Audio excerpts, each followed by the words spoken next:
Ako? Lord, maraming salamat po at muli ay tinipon mo kami, Pastor Lives Group, upang kami po ay mag-aralan, magpalakasan, tungo sa paglagong espiritual at nagkakaisa po kami ng paniniwala. Kaya dalangin ko, Lord, na buksan po ninyo ang aming mga puso nang upang sa ganon ay maipamuhay po namin sa pang-araw-araw ang aming mga natututunan. At kung mayroon man pong mga naiibang katuruan, hayaan ko po na ang Holy Spirit ang siyang magpaunawa nito sa bawat isa sa amin. Ito po aking dalangin ay binibigay ko po ang kapurihan sa pangalan ni Jesus na aming tagapagligtas. Amen. Amen at amen. Okay, so pinadala ko naman noon pa, di ba? Yung ating tatalakayin, 2 Corinthians chapter 6 verse 14 to 18. Okay, so ano po ba ang gusto nyo? Uunahin ko kayong mag-explain, magpaliwanag kung ano ang inyong naunawaan, o ipapaubaya nyo na lang muna sa akin? Hindi. Kami muna. Mamaya ka na Okay, so ano po ang masasabi ninyo doon sa 14 na ang sinasabi ay wag daw po tayong makipamatok sa mga hindi mananampalataya?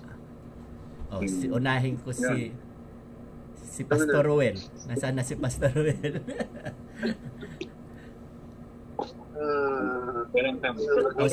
Sino sa inyo ang gusto explain? Ito ang tanong pala ganito. Ang tanong, ito po ba ay applicable pa hanggang ngayon? Kung ito po ba ay dapat, di ba, ang liwaliwanag naman na sinasabi na wag daw tayong makipamatok sa hindi mananampalataya. Nandiyan na si Pastor Ruel. Ano po ba ang masasabi ninyo, Pastor Ruel? Para sa akin, ito yung isa nagiging yun yung kusa niya ng isa kong talagang dumadaan siya sa ganung sitwasyon. Kasi ang nakikita ko kasi sa kanya, ang willing siya na maglingkod, kaya lang dahil nga sa yung dati niyang pamumuhay gano'n. So, ang question sa sarili niya bakit daw gano'n? Bakit gusto niyang makakaya mga niya? Pero sa uli, bakit parang siya pinamasama? Sabi ko, yan yung yan kasi yung consequence. Kasi yun ang consequence. Ibig sabihin yan yung ginawa ng kaway ngayon na alam niya na ayaw niya kasi na mapalapit ka sa Diyos kaya sabi nga, di ba, kaya nagkakaroon nga tayo, di ba, sabi ko nga, ang kaaway wala sa labas at sa loob ng church. So, kung dati ikaw ay yun nga, ang dami yung kaibigan na gusto mong magdala. Actually, siya yung nag-encourage na magdala ng mga soul. Pero ang bakit ganun? Ginagawa ko man lahat. Pero bakit parang ako masama? Yung bang na yung kanyang sabi ko, may pinagagawa ang Lord sa'yo. Sabi ko, meron siyang mayroong nakikita ang away na hindi mo pa muli nasusurrender. So, kaya yung nangyayari ka ko sa'yo, although gusto mo silang padala, actually dito siya sa church dito natutulog pag weekend kasi ayaw niya umuwi sa bahay niya kasi nga ginagawang tambayan yung bahay niya ng mga friends niya kasi pero ang ginagawa nila yun daw inuman tapos pag nandun siya walang ibang yung kwentuhan ng mga problema. Ayun, dadaan sa sabi ko kung ganyan nga, huwag ka na lang So parang gusto nilang ibulit nakikita ko sa bank. To the point na sinasabi nila sa kanya na pag nag siya, yun nga, na pupuli siya na, ito na naman si Pastora. Kaya na naman. Dapat nga, parang ginagawa na talagang yung kaaway na pag ginawa siya, nagalit si Pastor. Ako pa yung pangalan ko pa yung nababanggit. Mo, sabi ko, yan yung ginagawa ng kaaway. Ayaw niya ng ginagawa mo, pero yun nga, dahil nga dating yun ang So, talagang totoo yung nasa Biblia na nasasabihin, kung gusto mo talagang lumapit kay Jesus, sabi niya sa iwanan mo yung mga kaibigan mo at sa kasunod sa akin. At dahil mo yung sarili mong cross. So, yung suffering, hindi talaga mawala yan dahil nga lumalapit doon. Kahit sino, kahit na ikaw ay walang sinasabi doon na mental process pag lumapit sa Lord. Kasi nga, doon may papakita sa atin kung gaano tayo katatag, gaano tayo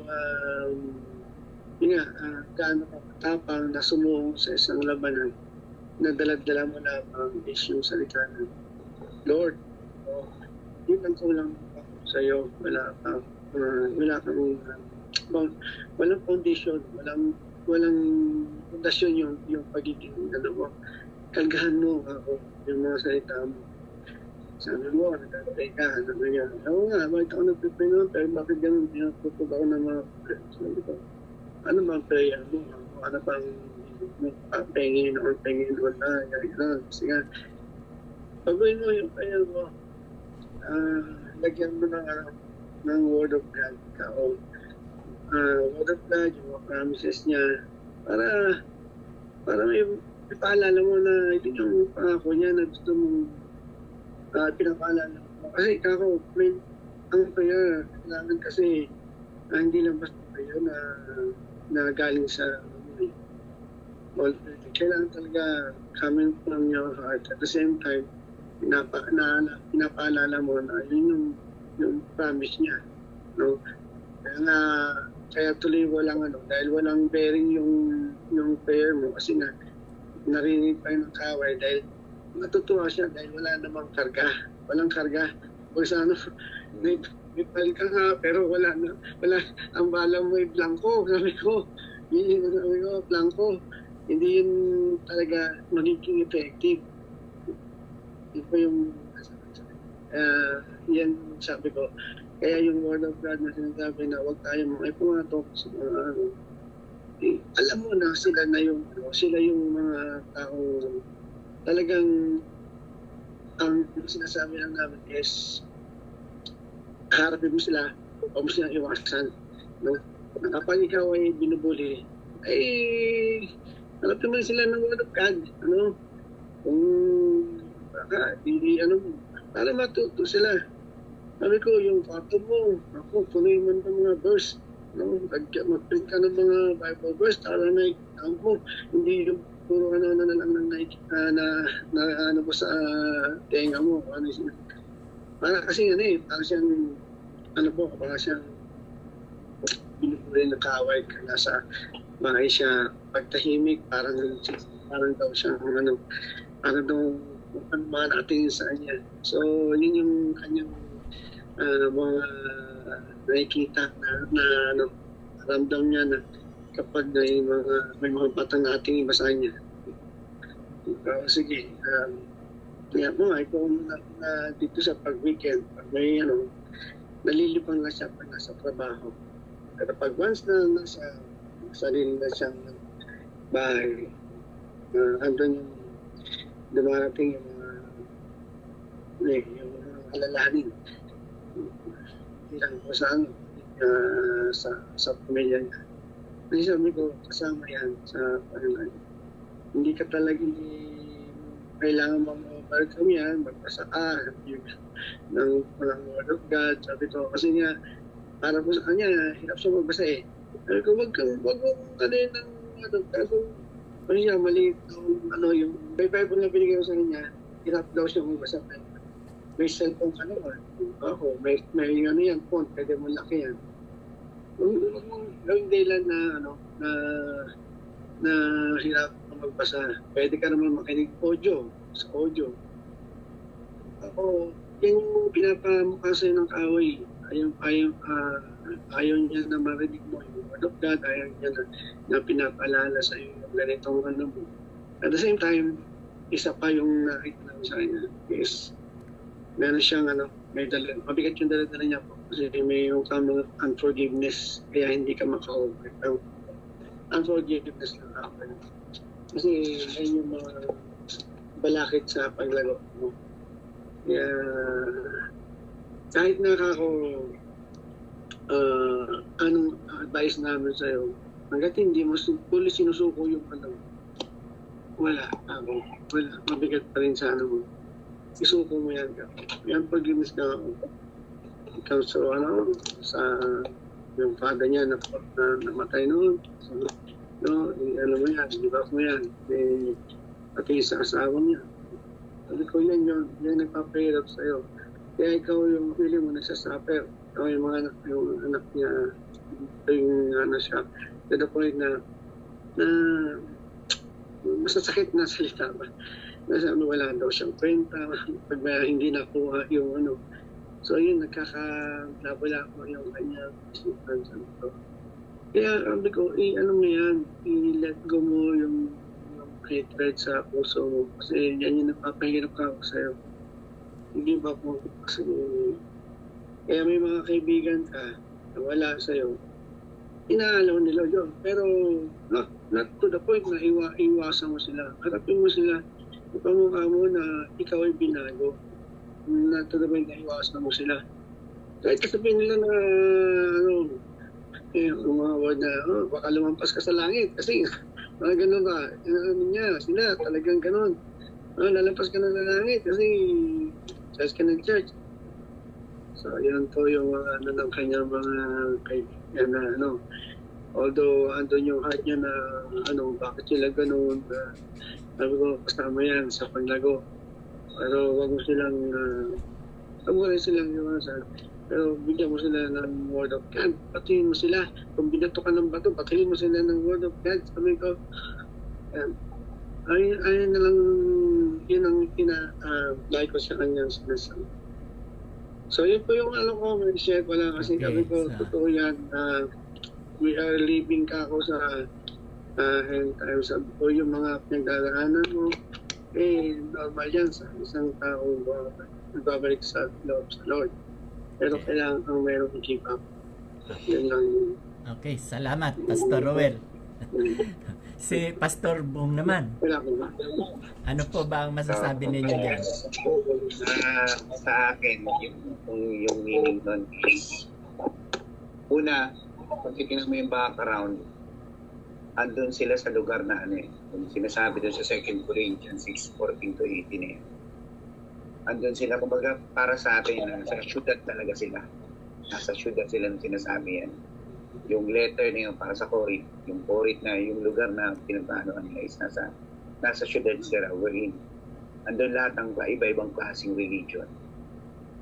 Lalo-lalo yung mga paganism, halo-halo naniniwala sila sa mga Diyos ng Griego, Diyos ng So, andun sila lahat. Parang binabalaan sila na do not be unequally yoked with the unbelievers. So, yung metaphor na unequally yoked, kasi syempre, nung panahon na yun, meron din sila mga baka, yun ang ginagamit nila sa farming. Sa baka. Pag nilagay mo isang malaking baka, tapos isang maliit na baka, inilagay mo sa isang yoke, yung dito, nakalabaw. Yung isa mahihirapan, yung isa enjoying. So, unequal talaga yung nila, distribution. In the long run, either magagalit yung isa, basta, lagi sila magkakaroon ng disagreement with each other because of that unequal yoke na nasa nila. Ganun din naman sa atin. Usually napapatungkol to pag sa mga marriages, usually ganun Ganun siya pumapalo lagi. Kaya lagi pag Kristiyanong family ka, do not unequal yoke with unbelievers, Ganon lagi. Although, ewan ko sa pastor, no, sa panahon ngayon, bakit ganon? Para mas successful pa yung hindi Christian pareho. May nagtatanong sa akin Nagtatanong sa akin para mas successful pa sila kaysa doon sa mga Christian kayo pareho. Tingin ko, it's not. Mas maganda pa rin na both are believers. Amen. Hindi natin napapansin lang siguro. Pero alam mo yun, sabi nga pag nagpaulan ng Panginoon, lahat nababasa. Amen. Nagiging mas resilient lang tayo as Christian dahil sa pagiging Kristiyano natin. It pays pag pareho kayong Kristiyano. Kahit pa paano meron kayong common denominator. Kaysa doon sa pareho kayong hindi Kristiyano. Tapos kanya-kanya, dito, mas maniniwala ako dito. Dito na ako nabuhay, dito na ako inugatan. Dito na ako mamamatay. Mga ganun ba? Tipo. Lalo na pag yung yung asawa mo, kasintahan mo is tingali Iglesia ni Cristo na kung everlasting yan. Sumalangit nawa ang relasyon nyo. Pero hindi talaga yan everlasting magtatagumpay. Either one of you will give up para sa mga anak ninyo or both of you hindi na magsisipa. And ang nagsasuffer is yung mga anak ninyo. Kaya dapat pag meron kayong anak na ganyan as early as now, sabihan nyo na kaagad. Otherwise, magiging worthless yung pagiging Kristiyano natin. So, yun yung nakikita ko dito, Pastor, na tingin ko isa sa magiging aral lalo na sa ating mga tatay. Tama. Doon sa natin, sa mga hinahawakan natin mga tao. Tama po. Okay, so si Pastor Ronald.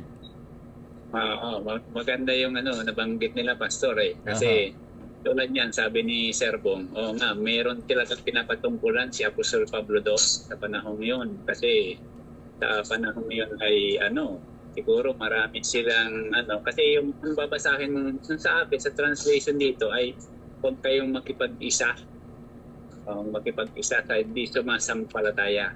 Yun yung sinabi niya. At karamihan ginagamit ito sa mga mag-asawa. Kasawa to, ginagamit ng ibang pastor ito sa mag-asawa na huwag makipag-asawa sa hindi mananampalataya. Yun yung noon. Kasi ang pinapatungkulan nila doon, para yung nangyari kay Solomon na nag-asawa siya ng ibang lahi na hindi niya kalahi, ay binuli siya, dinala siya sa paglilingkod sa mga Diyos-Diyosan. Parang ganun yung binapatungkulan doon na huwag makipag-asawa sa hindi mananampalataya. Yun yung pinapatungkulan ni Apostol Pablo dito. Pero kung titingnan mo sa yung huwag mag-isama sa hindi mananampalataya, ang magiging katanungan naman ng mga membro natin, how to reach out yung mga hindi mananampalataya. Tama. Yan yung gano'n, di ba? How to reach out. Parang si Jesus, di ba? Nakisama siya sa mga makasalanan pero hindi siya nakiayon sa mga pagkakasala nila. Hindi. Talagang ang balak ni Jesus doon, i-lift out sila. Yun yung doon. Yun naman ang pang-balancing niya doon. Kaya sa akin dito, yung pagka ang usapan ay sa mag-asawa ay hindi pwede na makipag-asawa kasi hindi mananampalataya.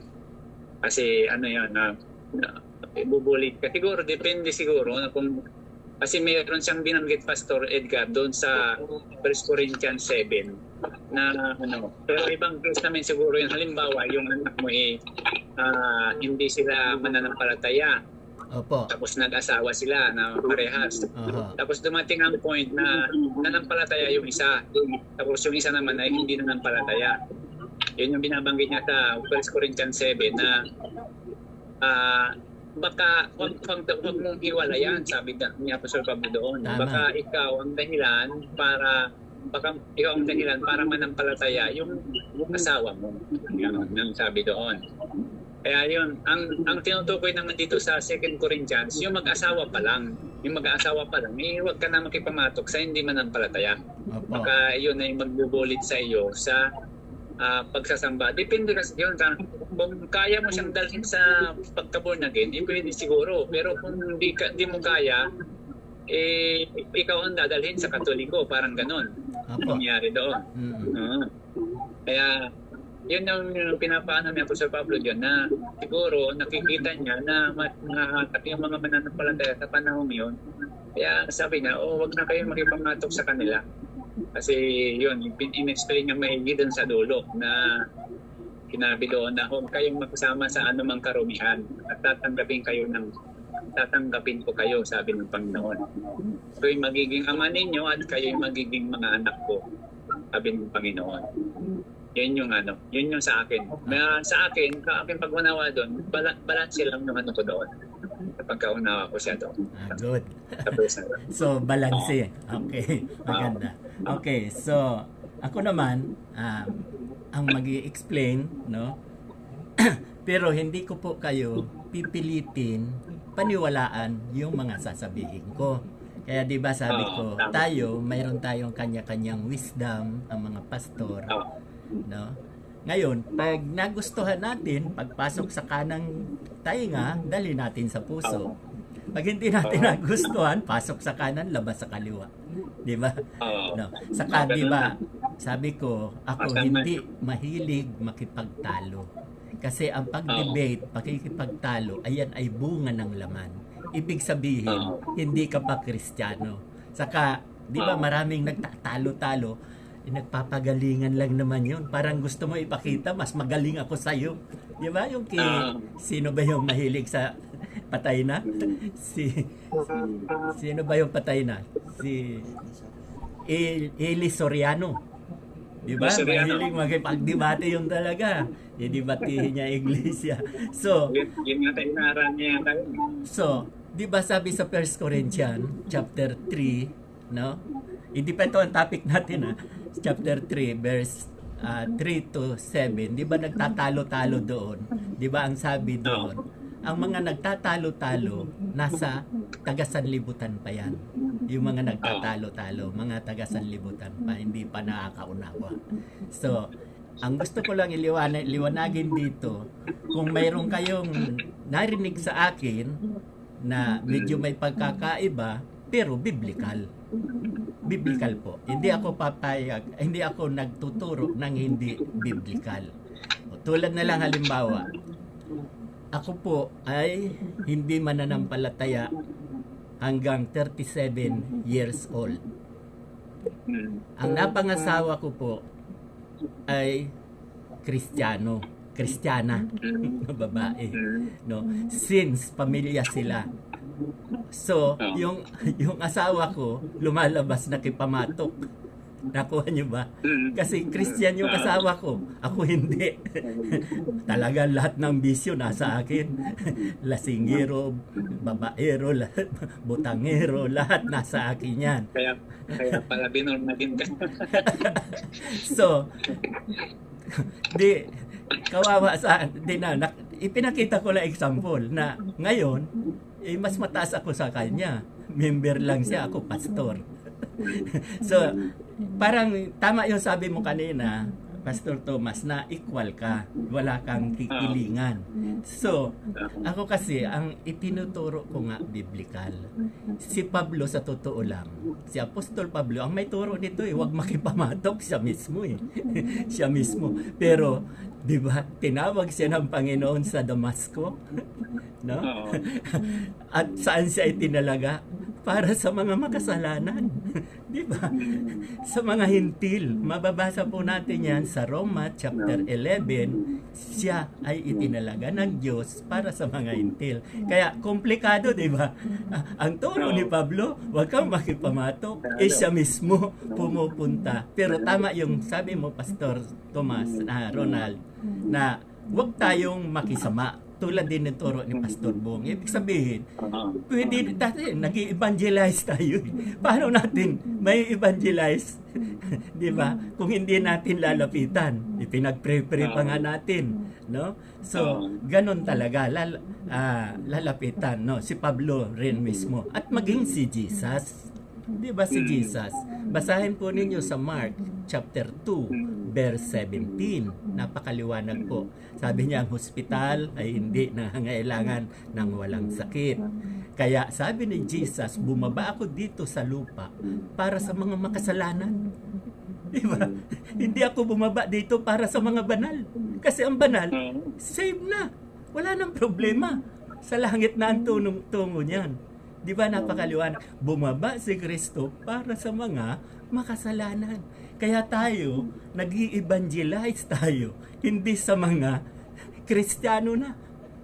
Nag-i-evangelize. Kaya parang nakikipamatok tayo sa kanila pero hindi tayo dapat makisama.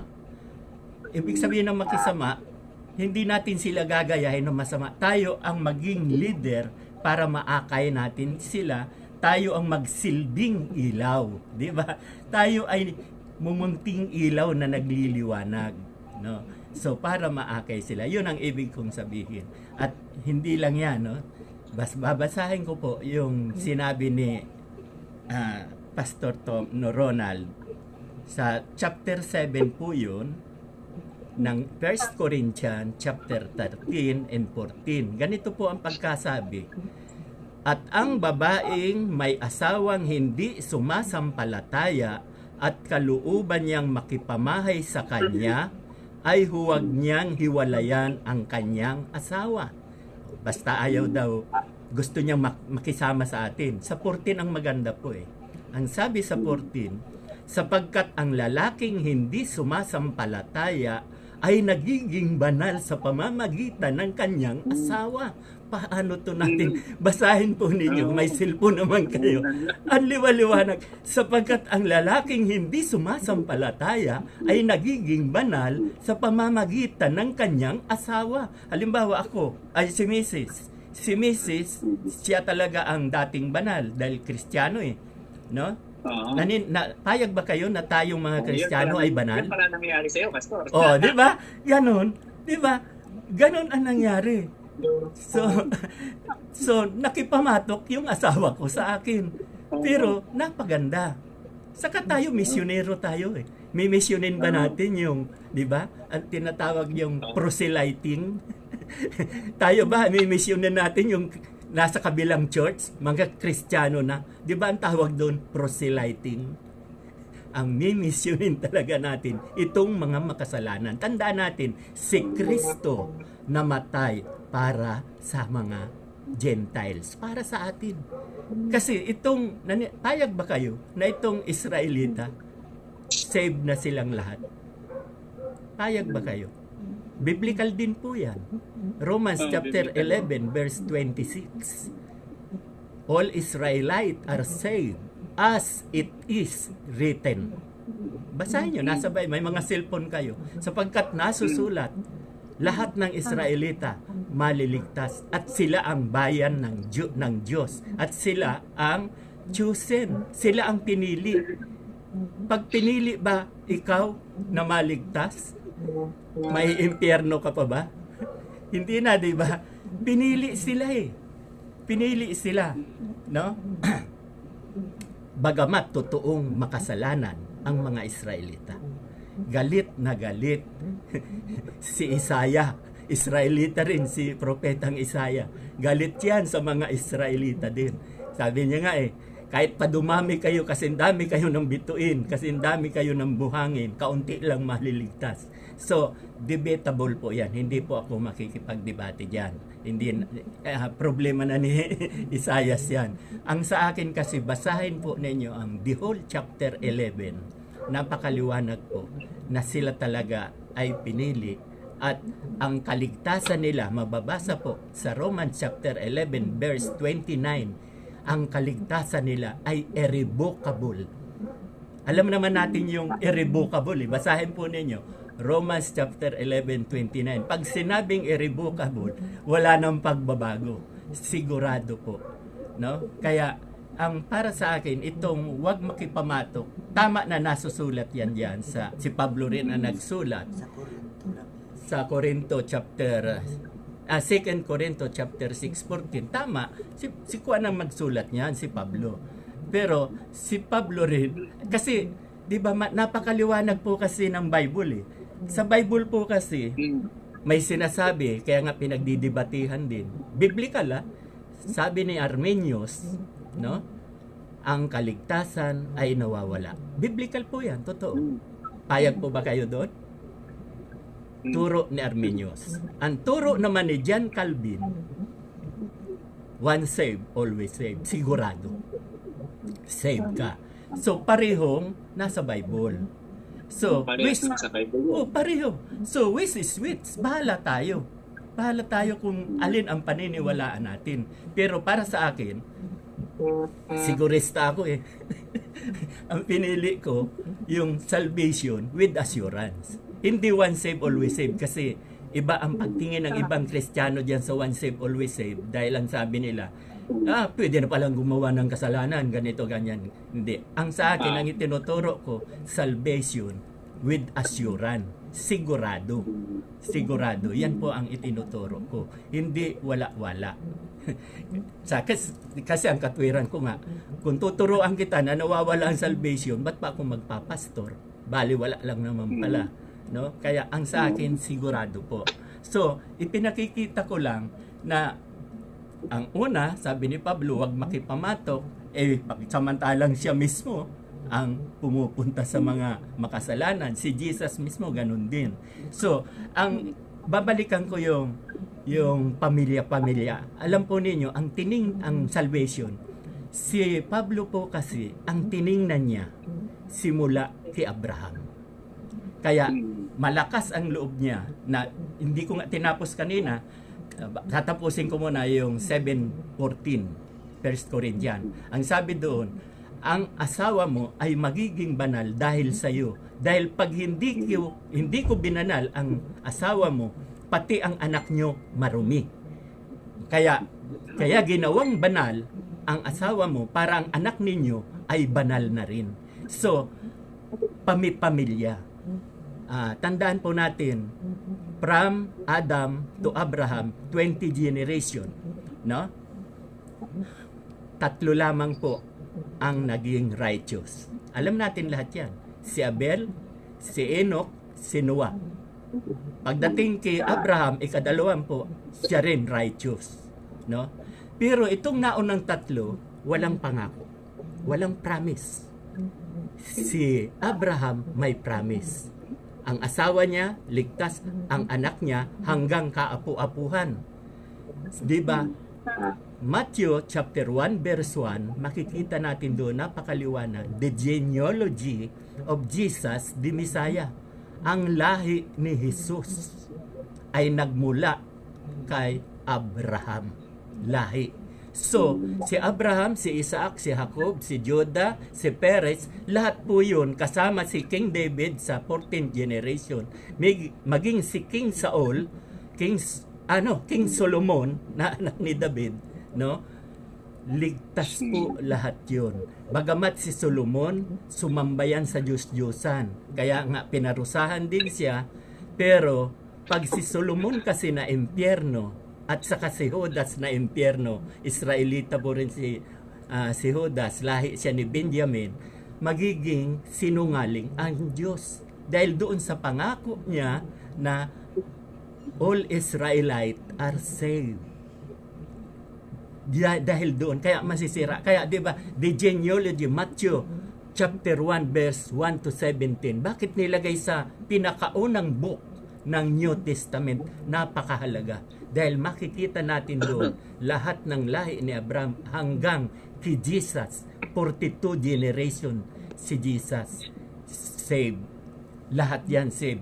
At si Jesus naputol. Walang asawa eh. Di ba? Walang asawa si Jesus. Naputol. Pero dumami. Dumami ang anak ni Jesus. Kahit walang asawa. Di ba mababasa natin sa John 1:12. Subalit ang lahat ng tumanggap at nananalig sa Kanya ay binibigyan niya ng karapatang maging anak ng Diyos. Kaya nagpatuloy, 42 generation from Abraham, si Jesus, nagpatuloy Dahil lahat ng sumasampalataya sa Kanya, tinanggap siya bilang Panginoon at tagapagligtas, ay ginawa niyang anak. Kaya tayong mga Kristiyano, di ba? Tayong mga Kristiyano ay anak ng Diyos dahil kay Kristo. At tayo naman, Israelita tayo. Israelita kasi babasahin nyo talaga. Galasya, basahin nyo. Galasya chapter 3, verse 29. Ano ang sinasabi doon? Kung kayo'y kay Kristo, kabilang ka na sa lahi ni Abraham. At lahat ng ipinangako kay Abraham, matatanggap din natin. Aayawan mo ba yan? Yung pangakong maliligtas buong pamilya mo, anak mo hanggang kaapo-apuhan, maliligtas. May isang sampul yan, si Jesus mismo. Basahin po ninyo si Jesus sa Lucas chapter 19, verse 9. Napakaliwanag ng si Zaccheo. No? Si Zaccheo ay nanampalataya kay Jesus, umakyat na nga siya sa puno, sabi nakita siya ni Jesus, baba dyan, punta ko sa inyo. Nang nakisalo sa pagkain, nilibak nga ng mga Kristiyano, nilibak. Tingnan mo si Jesus nakikihalubilo sa makasalanan. Nang sabi ni Zaccheo, Panginoon, napakayaman ko, ang kalahati kong kayamanan, ibibigay ko sa mga doka, mahihirap. May mga nadaya ako, ibabalik ko 4 times. Kung 1,000 nadaya niya, 4,000, di ba? Ano ang sabi ni Jesus? Dumating na sa sambahayang ito ang kaligtasan. Buo, asawa niya, mga anak ni, di ba? Buong sambahayan. At may sinabi sa Sauli, ang sabi niya, seed din ito ni Abraham. Lahi din ni Abraham, si Zaccheo. No? Nakakuha niyo ba ang point? Hindi lang yan, si Cornelio, pinuntahan ni Peter. Di ba? Inutusan si Peter, mababasa natin sa Acts chapter 10, saka sa chapter 11 nandoon. Di ba? Sa 10 muna. No, ang sabi doon, pumunta ka kay Cornelio. Siyempre, dadalhan ng mabuting balita. Ayaw pa nga niya, pero utos ng Holy Spirit, di pinuntahan niya, liwaliwanag. No? So, doon nakita ni Peter basahin nyo sa chapter 10, verse 34, na ang Diyos ay walang itinatangi. Di ba? Walang itinatangi. Acts chapter 10, verse 34. Ibig sabihin, si Cornelio kasi ay hindi Hudyo. Si Cornelio. Kaya doon nga nakita ni Peter, dahil sabi niya, hinihulog sa kanya nung nagdarasal siya sa ibabaw ng bahay, ang nakabalot sa kumot na maraming maruruming pagkain, yung mga bawal. Okay, sabi ng boses sa taas, kumain ka dahil nagugutom ka, magpatay ka. Pero ayaw ko po niyan, hindi ako kumakain ng marumi. 3 times po na inuutusan. Ibig sabihin pag 3 times. Akala niya literal. Diyan, tama, akala literal. At sinabi doon, pag nilinis na ng Diyos, hindi na marumi.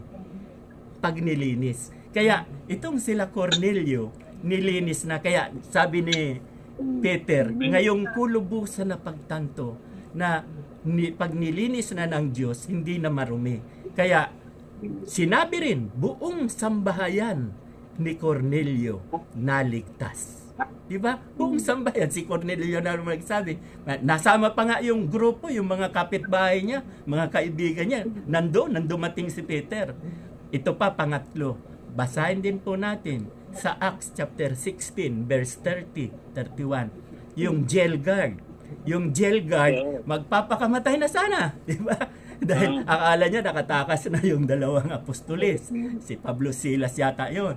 Nakita ni Pablo, wag kang magpakamatay, buhay pa kami, nandito pa kami, hindi pa kami nakakatakas. Di ba? Sayang. Nawala ang signal. Nawala sila. Ubos na siguro ang oras namin.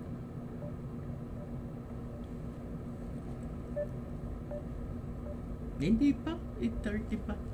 Wala silang signal.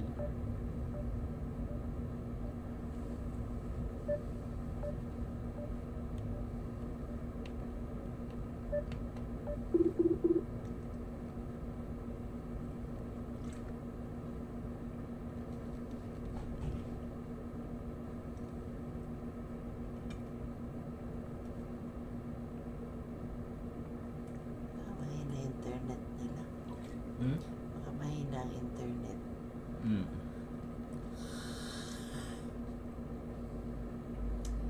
yung sinasabi huwag makipamatok sa Korinto lang yun, di ba? Makasalanan naman yan. Sino? Baka yung sinasabi ni Pablo sa mga taga-Korinto lang yun. Hindi naman specific na sa lahat. Pwede. Hindi, para tama yung kay Thomas Ronald na equal siya. Kasi trabaho nga natin mag-mission eh. Kristo nga bumaba para sa mga kasalanan. Kaya ang sa akin, sabi ko naman sa kanila, take it or leave it. Tulad nitong pamilya ng salvation. Bahala sila. Anong gusto nila. Kung ayaw nilang ligtas ang asawa at anak nila, problema nila yan. Sayang, hindi natapos. Sabi ko kanina sa Acts chapter 16 verse 30, 31, di ba? Yung jail guard, yung sundalo na gusto na magpakamatay. O, pagkatapos, hindi siya namatay. Tapos nagtanong siya, sabi niya, paano ba maligtas? So, di ba? Ano ang sagot doon sa kanya? Manampalataya ka at buong sambahayan mo maliligtas. So, ang gusto ko ritong ipakita yung privilege. Kasi ang binigyan ng privilege doon sa apat na believers, di ba? Una si Abel, si Enoch, si Noah at si Abraham. Si Abraham lang na yung pangako sa kanya, maliligtas ang lahat ng lahi niya. So, ito gusto kong i-apply din natin dahil tayo ay Israelita na. Yung laban sa Israel, kasali tayo doon. Spiritual po yun. Hindi ko sinasabing physical. Filipino citizen pa rin tayo. Pero spiritual, dahil kay Kristo, naging lahi tayo ni Abraham. Diba? Ang liwanag naman. Hindi lang yan, yung Romans chapter 11 verse 25. Diba maliwanag na sinasabi doon? Dahil sinadya ng Diyos na pinatigas ang ulo nitong mga Israelita upang sila ay putulin sa sanga, yung branches. Kasi sila ay inihalin tulad sa tunay na punong olibo. Tayong mga Gentiles, inihalin tulad tayo sa ligaw na olibo. Kaya sinadya ng Diyos na patigasin maraming hindi nanampalatayang Israelita, pinagpuputol upang tayong mga Gentiles na naniniwala kay Kristo, maiuugpong. Naiugpong na po tayo. Kaya tayo ngayon ay ang puno natin, nasa tunay na olibo na tayo, hindi na tayo ligaw. At sinasabi nga sa 11:14 ng Romans, ang ugat, kapag banal, ang ugat, lahat ng branches ay banal. Kaya tayo, lahat tayo banal na Kristiyano. Marami nagsasabi na hindi raw tayo banal. Hindi ako naniniwala. Basahin po natin sa 1 Corinthians chapter 3, verse 16 and 17. Ang liwaliwanag doon, we are a temple of God. At sa 17, tayo ay sacred, banal. Kaya sino man ang sumira, sabi ng Diyos Ama, ay sisirain niya rin. Kasi itong templo natin, maraming naglalasing, nagdrodroga, sinisira, kaya namamatay sila ng maaga. So, ang gusto ko lang ipakita rito, na ang itinuturo ko na tayo ay banal, totoo po yan, pero hindi tayo naging banal sa mga gawa natin. Tulad ko, hindi ko kayang pabanalin ang aking sarili. Ang sabi, basahin ninyo sa 2 Corinthians chapter 5 verse 21, napakaliwanag doon na sinasabi na si Jesucristo ay walang kasalanan, subalit dahil sa atin siya'y ibinilang na makasalanan upang tayo ay mapapaging banal o mapapaging righteous. Pareho lang naman yan. Yung matuwid, pag matuwid ka na, righteous ka, pareho yan ang banal. Kasi sa langit hindi tayo tatanggapin pag hindi tayo righteous. No? So, di ba? Kaya mapalad tayo dahil si Lord, si Jesus ang gumawa. Kaya nga, we are saved by grace. Hindi tayo naligtas sa paggawa ng mabuti. We are saved by grace. Di ba? Sabi yan sa Romans, Efeso chapter 2, 8 and 9 and Tito 3:5, 'di ba? We are saved by grace through faith in Christ Jesus. So, naligtas tayo sa habag si Lord, si Jesus through faith. Kaya, ang gusto kong ipakita rito na tayo ay spiritual lahi po tayo ni Abraham. Ngayon, kung hindi ninyo matatanggap na hindi kayo lahi, labas na po ako doon. Yung mga binasa ko, di ba, yung Romans 11:25, para tayo ay may ugpong. At si Pablo nga ang itinalaga para sa atin. So, kung mayroon po kayong katanungan, kung may mali ako, pwede po ako i-correct. Basta biblical. Pag nakita ko na mali ako, di ba? Di, sasang-ayon ako, basta biblical. So, ang sa akin kasi rito, si Jesus kasi, ayaw niya ng pahirapan tayo. Ang kaligtasan natin, regalo. Siya nagbigay, through faith. Di ba? Ang pagkahuli natin, ang pagkabanal natin, siya rin ang may gawa sa atin. At mapalad tayo. May mediator tayo, di ba? Sabi sa 1 Timothy chapter 2, verse 5 and 6, may sapagkat may iisang Diyos at mayroong iisang tagapamagitan na walang iba si Jesus. Kaya kung tayo ay nagkakasala, bayad na yung kasalanan natin, di ba? Kaya nga, ang New Life Alabang, nung nag-aral ako doon ng isang seminar, isang semester, yung Biblical Foundation, itinuro po yan doon sa amin na ang kaligtasan natin talaga ay hindi na nawawala. Once lang yan. Kaya sang-ayon po ako doon. No? So, marami pa sana akong sasabihin, wala nang oras eh. Okay, so kung may tanong kayo, ha? Susunod na tapado, Hindi, walang problema. Gusto mo, magpasok tayo sa sunod na Sabado, Oo. Sige, walang problema. Mas maganda yung topic eh, maganda kasi. Di magparto tayo para naputol pa kasi, hindi ka nagbayad eh. Mabuti may gumo ako, naisip ko to. May gumo pala sa cellphone ko. Ito, ginamit ko. Okay. Ayos yan, okay. Parto tayo kasi